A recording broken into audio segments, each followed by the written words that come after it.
Dear students, आज का हमारा टॉपिक है थर्मोडायनेमिक्स।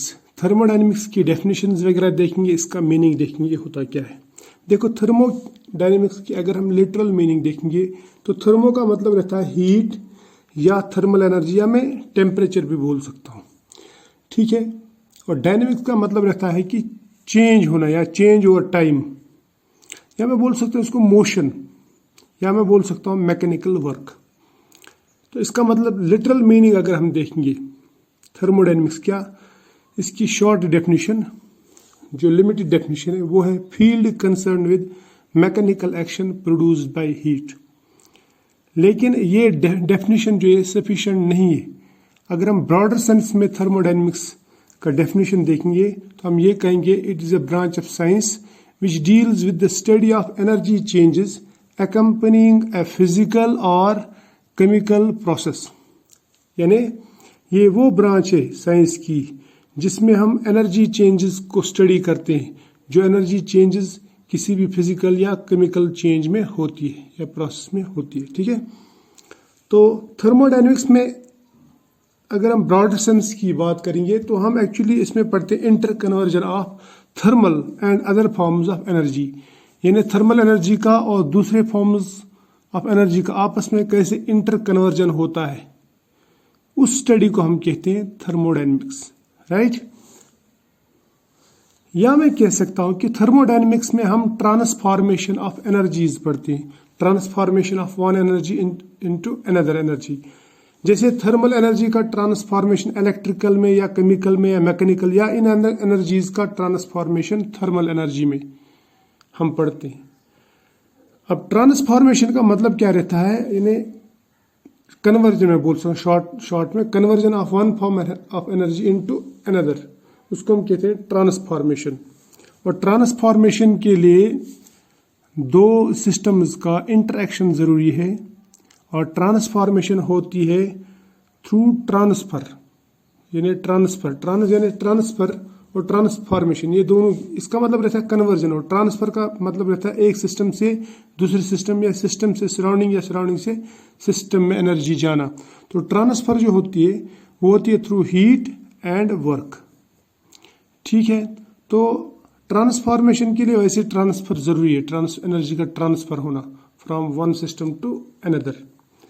बात समझ में आ रही है? बात, शाबाश। अब लास्ट में मैं आपको एक पॉइंट बताता हूं, जो थर्मोडायनेमिक्स रहती है वो हमारे पास में दो तरह की थर्मोडायनेमिक्स रहती है, दो तरह की रहती है थर्मोडायनेमिक्स। एक रहता है क्लासिकल जो हम पढ़ने जा रहे हैं, ठीक। दूसरा रहता है स्टैटिस्टिकल थर्मोडायनेमिक्स जो हम इस यूनिट में तो नहीं पढ़ेंगे, वो कभी आगे पढ़ेंगे, ठीक है। अब क्लासिकल थर्मोडायनेमिक्स क्या होता है? क्लासिकल थर्मोडायनेमिक्स का मतलब रहता है वो thermodynamics which deals with macroscopic properties, यानी जिसमें हम मैक्रोस्कोपिक प्रॉपर्टी से डील करते हैं, जैसे टेम्परेचर, प्रेशर, वॉल्यूम, मास एक्सेट्रा। और स्टैटिस्टिकल थर्मोडायनेमिक्स में हम माइक्रोस्कोपिक प्रॉपर्टी से डील करते हैं। अब ये मैक्रोस्कोपिक और माइक्रोस्कोपिक प्रॉपर्टीज को पहले हम समझते हैं अच्छी तरह से। ये मैक्रोस्कोपिक मैंने कहा था ना, मैक्रोस्कोपिक मतलब होता है ग्रुप ऑफ और कलेक्शन ऑफ मॉलिक्यूल्स, यानी मैक्रोस्कोपिक का मतलब बोल सकता हूँ बल्क प्रॉपर्टी, जिसमें ग्रुप ऑफ मॉलिक्यूल्स आएंगे, बल्क ऑफ मॉलिक्यूल्स आएंगे, और उनकी कलेक्टिव प्रॉपर्टीज को हम कहते हैं मैक्रोस्कोपिक प्रॉपर्टी। जैसे टेम्परेचर, प्रेशर और वॉल्यूम या मास, ये जो है ना, ये हम ग्रुप ऑफ मॉलिक्यूल्स का निकालते, एक सिंगल मॉलिक्यूल का तो नहीं निकाल सकते। जबकि माइक्रोस्कोपिक प्रॉपर्टीज का मतलब रहता है वो properties which are related to single molecule, या जहां पे हम मॉलिक्यूलर लेवल पे प्रॉपर्टीज चेक करें, जैसे बॉन्ड लेंथ है, बॉन्ड एंगल है, डायपोल मूवमेंट है, या मॉलिक्यूल्स के बीच का इंटरेक्शन, उनको हम कह सकते हैं माइक्रोस्कोपिक प्रॉपर्टीज, यानी प्रॉपर्टीज एट एटॉमिक और molecular level. But these properties ये जो रहती है मैक्रोस्कोपिक प्रॉपर्टीज, इसमें हम मॉलिक्यूलर लेवल पे क्या होता है, अंदर क्या होता है सिस्टम में, वो तो नहीं देखते, हम सिर्फ बल्क में देखते हैं। यानी मॉलिक्यूल्स जब जमा हुए तो उनका जो कलेक्शन ऑफ मॉलिक्यूल्स है या ग्रुप ऑफ मॉलिक्यूल्स है, उनकी जो कलेक्टिव प्रॉपर्टीज है वो क्या है, उसमें हम नेचर या अंदर का कंपोजिशन, स्ट्रक्चर वो नहीं चेक करते उधर क्या हो रहा है।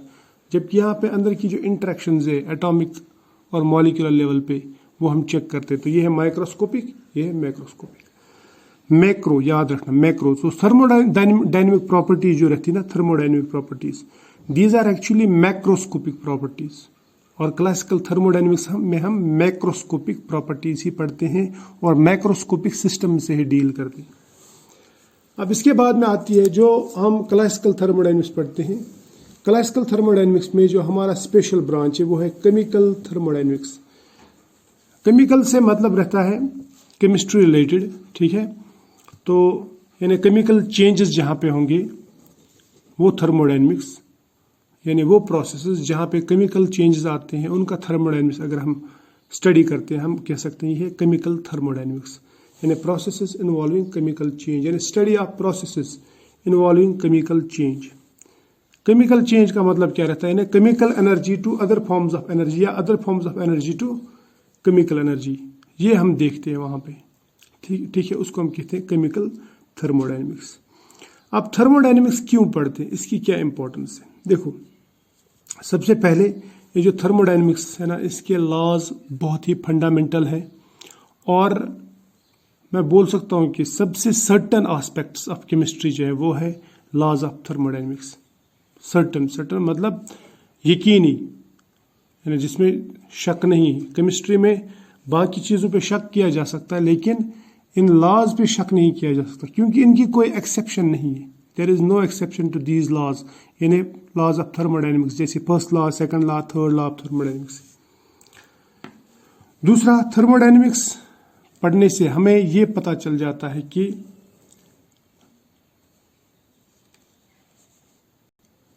या थर्मोडायनेमिक्स स्टडी करने से हमें ये पता चल जाता है कि एक प्रोसेस कौन सी डायरेक्शन में जा सकता है। We can predict direction of a reaction या डायरेक्शन ऑफ ए प्रोसेस। और दूसरा, हम फिजिकल प्रॉपर्टीज प्रिडिक्ट कर सकते हैं कि इस सिस्टम की फिजिकल प्रॉपर्टीज कैसी हो सकती है। एक्सपेरिमेंटल रिजल्ट्स को हम जनरलाइज कर सकते हैं कि रिजल्ट्स क्यों आए या कैसे आएंगे रिजल्ट्स, ये हम थर्मोडायनेमिक्स की नॉलेज की मदद से कर सकते हैं।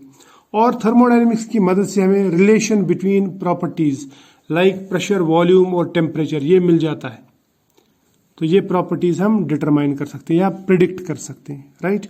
लेकिन इसके कुछ लिमिटेशन भी, लिमिटेशन का में क्या क्या आता है, जैसे इसमें आपको डायरेक्शन ऑफ प्रोसेस पता चल जाता है लेकिन स्पीड कितनी है प्रोसेस की, यानी कितनी स्पीड से प्रोसेस इस डायरेक्शन में जाएगा या कन्वर्ट हो जाएगा या इंटर कन्वर्जन कितनी जल्दी हो जाएगा, वो ये नहीं बता सकता। यानी it does not deal with rate या काइनेटिक्स ऑफ ए सिस्टम, ठीक है, ऑफ ए प्रोसेस, सॉरी। इसी तरह से यहाँ पे हम इंटर कन्वर्जन ऑफ एनर्जी पढ़ते हैं, बट मैटर टू एनर्जी या एनर्जी टू मैटर ये रिलेशन हमें यहाँ पे नहीं मिलती। क्यों? क्योंकि मैटर जो है ना, मैटर को एज कैरियर, यहाँ पे कैरियर ऑफ एनर्जी डील किया जाता है। इट इज डील यानी it is concerned only with energy transfer या एनर्जी एक्सचेंज बोल सकता हूँ मैं। तो मैटर का जो रोल है इसको एज एनर्जी कैरियर यूज किया जाता है, न कि हम इसका मैटर टू एनर्जी ट्रांसफर बता सकते हैं या conversion of matter to energy या एनर्जी टू मैटर। ये इसमें कोई ऐसी रिलेशन आपको नहीं मिलेगी थर्मोडायनेमिक्स में। इसी तरह से थर्मोडायनेमिक्स में आपकी जो कैलकुलेशंस है वो हाइपोथेटिकल है, जबकि प्रोसेसेस रियल रहते हैं, एक्सपेरिमेंटल रहते हैं। इन्हें कैलकुलेशंस करते हैं रिवर्सिबल प्रोसेस पे जो हाइपोथेटिकल है, जबकि एक्सपेरिमेंटल पार्ट जो एक्सपेरिमेंट जो करते हैं हम वो करते हैं इरिवर्सिबल प्रोसेस पे, इरिवर्सिबल प्रोसेस। तो यहाँ पे ये थोड़ा सा गड़बड़ है, यानी ये कैलकुलेशंस हाइपोथेटिकल लेकिन प्रोसेसेस रियल या एक्सपेरिमेंटल होते हैं।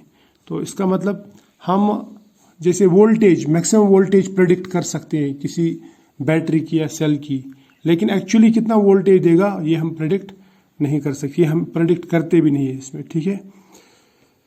तो ये था थर्मोडायनेमिक्स के रिलेटेड थोड़ा सा इसका इंट्रोडक्शन। तो आई होप आपको ये अच्छा लगा होगा। आपके दोस्तों के साथ में शेयर किया करो, लाइक किया करो।